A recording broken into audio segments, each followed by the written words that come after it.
యుద్ధరంగంలో ట్యాంకులు, క్షిపణులు, డ్రోన్లు మాత్రమే కాదు, ఇప్పుడు చక్రాలపై దూసుకువెళుతున్న బాంబులు కూడా కీలక ఆయుధాలుగా మారాయి. యుక్రెయిన్ సైన్యం వినియోగిస్తున్న రిమోట్ కంట్రోల్ రోబోటిక్ బాంబులు తీవ్ర విధ్వంసాన్ని సృష్టిస్తున్నాయి.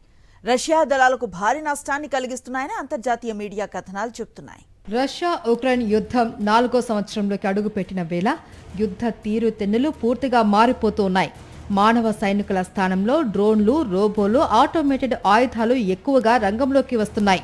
ఉక్రెయిన్ తాజాగా వినియోగిస్తున్న చక్రాలపై నడిచే రోబోటిక్ బాంబులు రష్యా సైనికులకు కొత్త సవాలుగా మారాయి. పేలుడు పదార్థాలతో నిండిన ఈ రోబోలు దూరం నుంచి నియంత్రించబడుతూ శత్రు స్థావరాల వరకు చేరుకొని భారీ విధ్వంసం సృష్టిస్తూ ఉన్నాయి. రష్యా సైనికులు వీటిని సైలెంట్ డెత్ గా అభివర్ణిస్తున్నట్లు నివేదికలు వెల్లడిస్తూ ఉన్నాయి. ఇక మరోవైపు డ్రోన్లు, గ్లైడ్ బాంబులు కూడా ఈ యుద్ధంలో కీలక పాత్ర పోషిస్తున్నాయి. ముఖ్యంగా గ్లైడ్ బాంబులు వందల కిలోల పేలుడు పదార్థాలను మోసుకెళ్లి భారీ విధ్వంసం సృష్టిస్తూ ఉన్నాయని విశ్లేషకులు చెబుతున్నారు. మొత్తానికి రష్యా ఉక్రెయిన్ యుద్ధం సంప్రదాయ యుద్ధం నుంచి టెక్నాలజీ ఆధారిత యుద్ధంగా మారుతుంది. డ్రోన్లు, రోబోలు, స్మార్ట్ బాంబులు భవిష్యత్తు యుద్ధాల స్వరూపాన్ని నిర్ణయించనున్నాయి అనే అభిప్రాయం నిపుణులు వ్యక్తం చేస్తున్నారు.